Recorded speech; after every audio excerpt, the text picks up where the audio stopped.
So welcome back to the channel. Today we're in London and we're going to walk along the Regent's Canal through to Little Venice. Our starting point today is from Granary Square, which is located a short walk from King's Cross and St Pancras stations. It's a bit of a grey day, but it's a nice temperature and hopefully it's not going to rain on us. So let's go.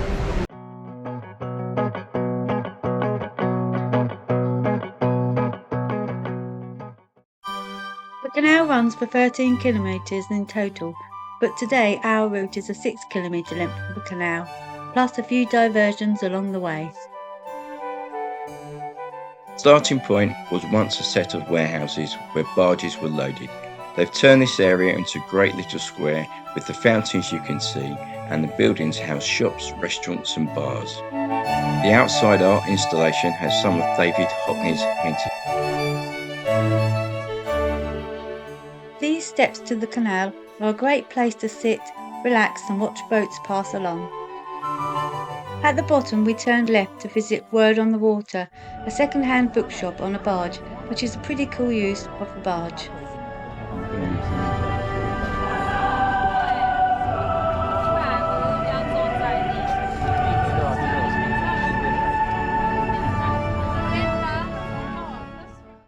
After the bookshop, we turned around and headed east towards our destination.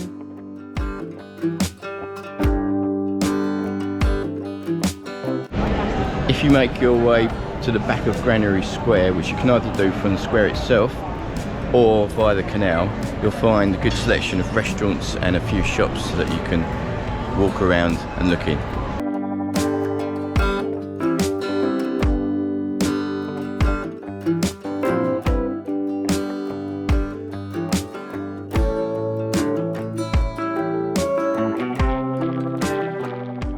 Not far along from St Pancras Lock, you come to 4 gas holder structures. Within the frames of 3 are apartment buildings, and a 4th is Gas Holder Park. This one was originally on the opposite side of the canal. All 4 were dismantled and restored in Yorkshire over 2 years. The park is a unique green space, a place for a picnic or a relax on a bench. It's fantastic to see these 19th century structures being reused.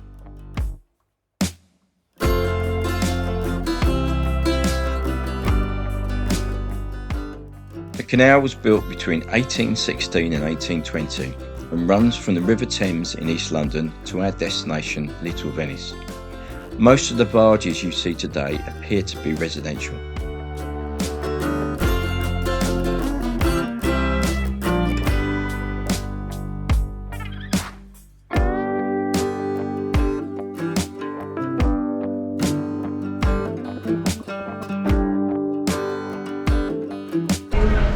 I feel like you might bang your head on.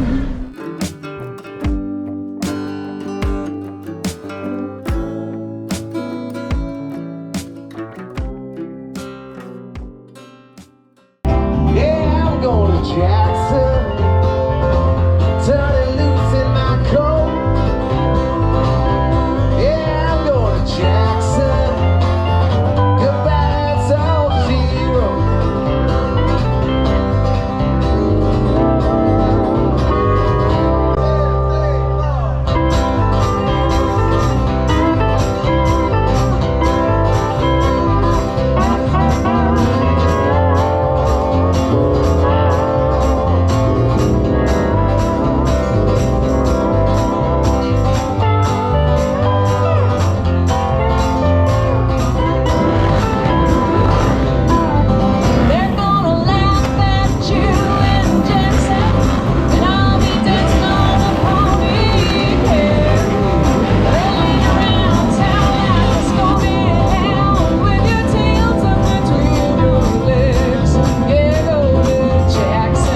Take a detour to the crazy world of Camden.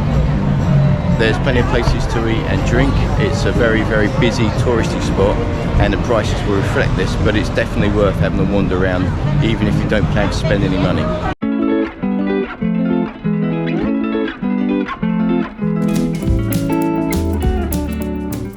Camden Lock Food Market, as you can see, is very busy. It has many takeaway food options. From here you can also divert into the stables market for even more food options.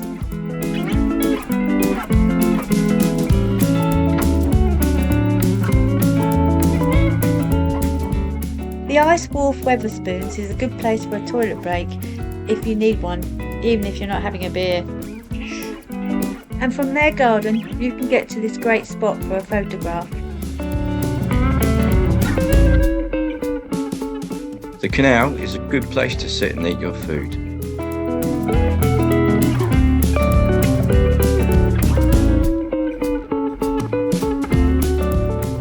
After Camden, we soon leave the industrial looking part of the canal and enter a much greener section, starting with these very luxurious townhouses on St Mark's Crescent with their tree-laden gardens. They are definitely worth a few bob.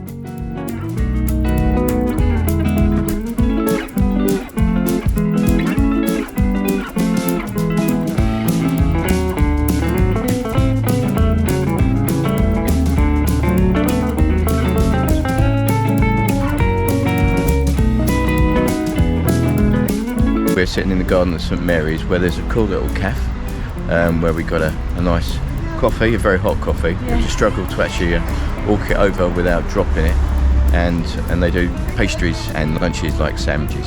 So it's a lovely little setting. It makes a change from the hustle and bustle of Camden, that's for sure. There's a sign on the towpath advertising the place, so it's a great little place to stop and very good value. £2.90 for a coffee, but yeah, great place to come, lovely place to sit and enjoy the architecture and the ambience. The red building you can see is the Feng Shang Princess Floating Chinese Restaurant. We are now close to Regent's Park. The bridge you can see gives access to the park over the canal. And now for our next diversion, Primrose Hill.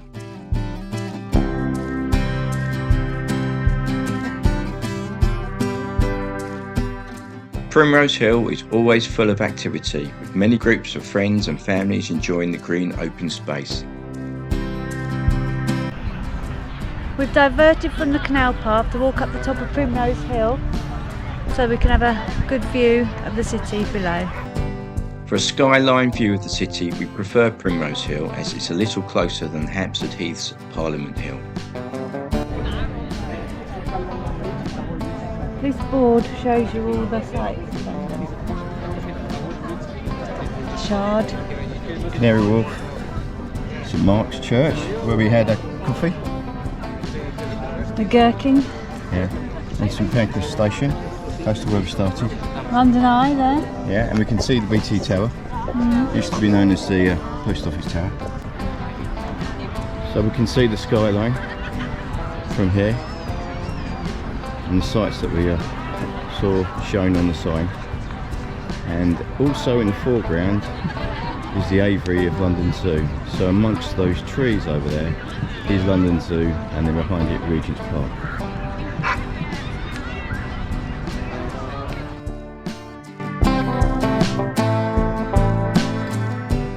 The bridge above us is an internal bridge in London Zoo. It's the access to the aviary.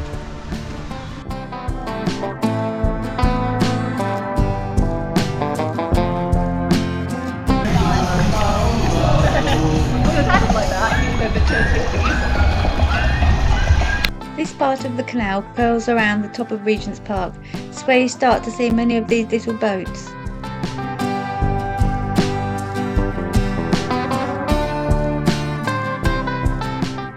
I really like this bridge with its black columns. Shame about the graffiti though.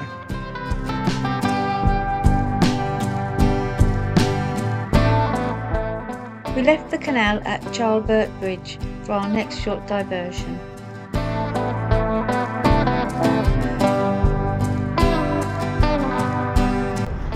This is where we are.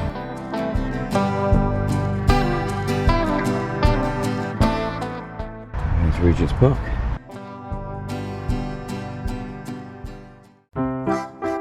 If you want to run away and join the circus, get your training here.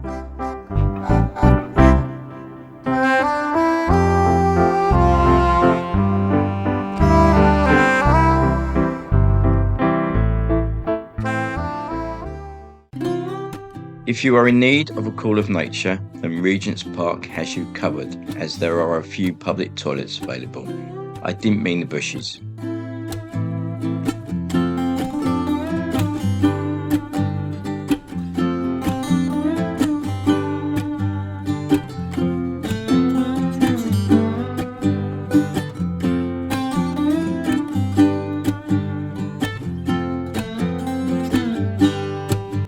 I'm supposed to live, yeah?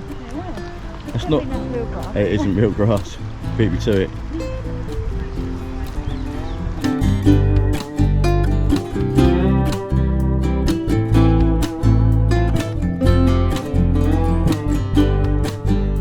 Are you finishing? Yeah. But it's solar up there. A little garden. I don't think these boats really go anywhere. I think this is residential. It's quite out there, isn't it? Romulus.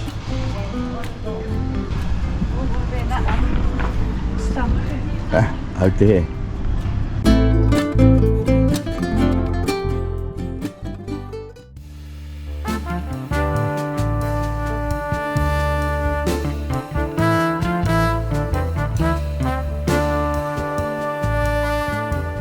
Seems the towpath ends here with an extremely long tunnel down there.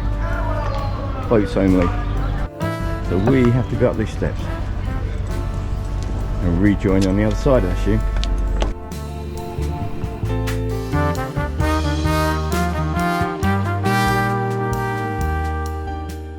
So we're wondering if we go down here to rejoin the canal, or are we on top of the canal? Maybe we should use Google. No. Carry on down here. So we've worked it out. We found the other end of the canal. It's quite a walk. It's about, I don't know, half a mile, maybe a bit more. So that is a very long tunnel. Behind that bar, restaurant, cafe. That's restaurant. Yeah. That's where the canal comes out. And that is the end of the tunnel.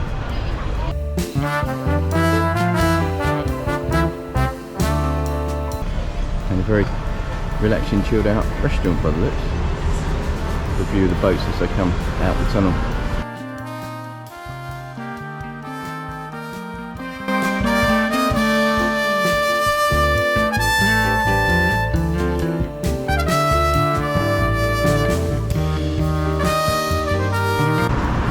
So there's a sign down there saying Little Venice, so we're almost at the end of our little walk today. It's been good, some interesting sights on the way. I think we'll take you down there, which I think where the canal either ends or it joins something else.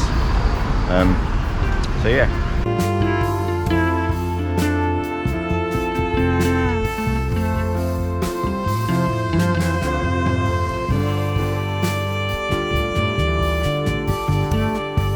We've reached the point in the canal where the Regent's Canal meets the Grand Union Canal. So that's the end of our walk today. And there's some people enjoying themselves up there. So now for us to enjoy ourselves, or continue enjoying ourselves, and find a pub for a beer.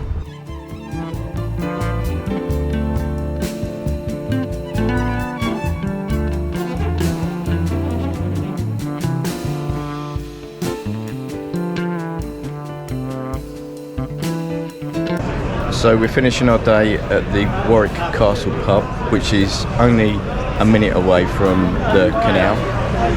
And there's a man walking down here with a pet squirrel. So he just found it. Oh yeah, okay. I couldn't. He doesn't want to go. He doesn't want to go. It's so sweet. Guys, I don't know what to do. Does anyone know about squirrel habitats and shit? Okay. I think you need to take him into a woods or something. We'll update you on the squirrel later. Yeah, the canal walk is a great way of exploring London, from the hustle and bustle of Camden to the tranquility of St Mark's Church. have a chance to pop up the top of Primrose here and see the skyline of London. And hang out there if you wanted to. You could take some beers, you could take some food and have lunch up there.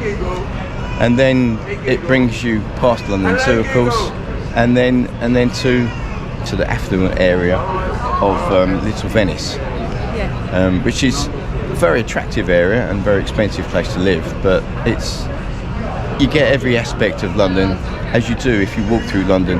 The areas change very quickly. And it's quite peaceful along that part of the canal. Yeah, once you get past the exit to Primrose Hill and Regent's Park, it's very, very peaceful, and lots of boat trips down that area. People hire boats with picnics on them. Party boats, people celebrating birthdays. So yeah, it's been a great walk, and I'm sure we'll be back and doing it again, or do another canal sometime. So anyway, we'll see you next time. Cheers.